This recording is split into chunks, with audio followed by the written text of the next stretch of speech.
maganda yung role ni Barbie kumpara kay Mika. Mas mahirap, mas magaan, mas hindi rin mahirap nyo rito. Bukod sa isang katawan, dalawang mukha, ang hirap nyo rito habang tinitig.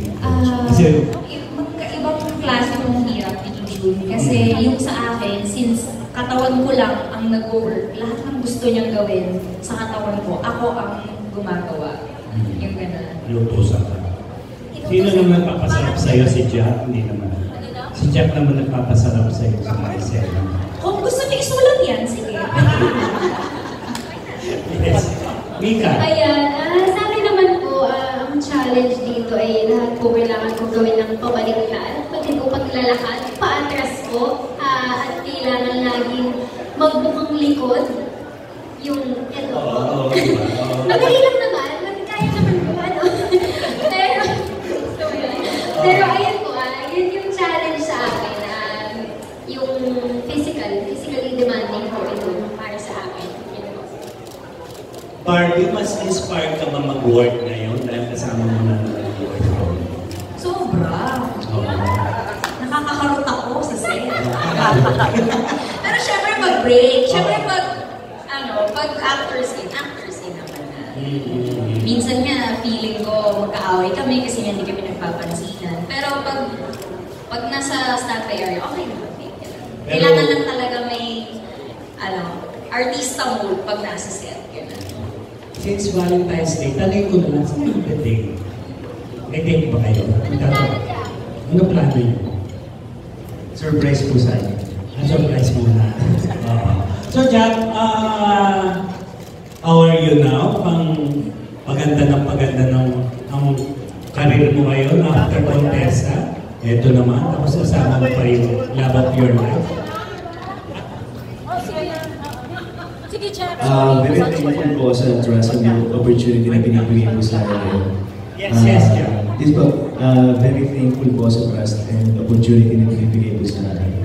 Ngayon, kasi kung naalala ko nung sa walang tulugan pa, kung nabubuhay nga sa tatay, sobrang akong proud po yun sa lahat ng ginagawa ko ngayon na nag-start po talaga ako sa kanya. So po nagpasabihin ko sa nabigyan ko na nabigyan ng opportunity sa mga supo. And ngayon, sobrang papasalamat din po sa GMA Network, of course, sa mga bosses po namin na pinagkatiwala po sa aking role na ito bilang siguro.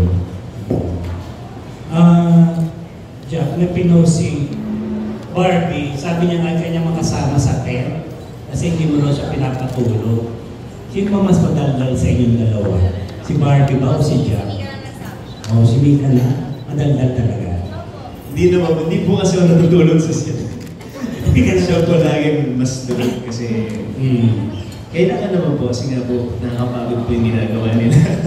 Minsan pagtulog siya, din naman po nakapagkape. So, kinukulit ko po. Hinahatid mo siya pa uwi. Hinihintay mo rin. Di cut off po siya Nauna po siya umuwi. Ganun ba? Si Paul. So Paul, balik ka puso ka. Ito, ang maganda rin ang role mo, pero parang true to life ba yung pagiging chick boy mo? Hindi po. Alam po ng lahat, alam nila. Isa po ngayon na tao. So ano naman itong challenge sa role mo dito po? Ngayon nga po yung pagiging chick boy. Yung pagiging, kasi po nasanay ako sa mga roles natin na kawawa. Ako ngayon ito parang kontrabida, looking, and maangas yung role. So, tsaka yung pagkakawa niyo dito, pinag-aaralan ko hanggang ngayon. Hindi niyo mahirapin. Buti na lang dahil meron ka na naman girlfriend kaya hindi na pwede si Mika. Anyway, good luck sa inyo lang. Thank you, Jay.